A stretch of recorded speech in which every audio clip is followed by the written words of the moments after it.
নমস্কার বন্ধুরা।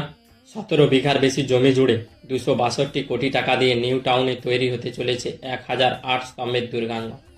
দীঘার জগন্নাথ মন্দিরের আদলে তারই ভূমিপূজন করলেন মমতা ব্যানার্জি 29 ডিসেম্বর 2025।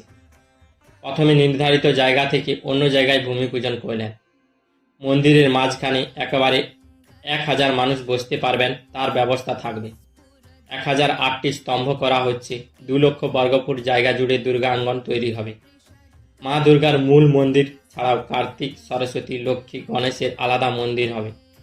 মূল গর্ভগৃহের উচ্চতা হবে 58 মিটার। নকশা করা খিলান, 64টি শিব মন্দির, 108টি দেবদেবীর মূর্তি, সিংহদুয়ার, পবিত্র কুণ্ড, প্রাসাদ তৈরির ঘর থাকবে। এখানে 500টি গাছ লাগানো হবে। মাত্র 20% জায়গায় শীততাপ নিয়ন্ত্রণ ব্যবস্থা থাকবে, বাকিটা খোলা থাকবে। ভূমি পূজনের সময় সাথে ছিলেন হিন্দু সন্ন্যাসী ছাড়াও বৌদ্ধ সন্ন্যাসী, খ্রিস্টান পাদ্রী, মুসলমান ধর্মের প্রতিনিধিও।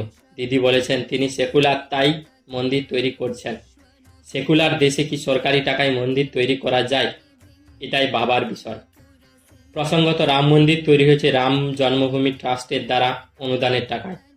তাহলে বর্তমানে রাজ্যের রোজগার, শিল্প, শিক্ষা, স্বাস্থ্যের যা অবস্থা, তাতে কি ভোটের আগে মন্দির তৈরি করে এই সব সমস্যার সমাধান হবে, না আবার ফিরে আসতে পারবেন টিএমসি সরকারে?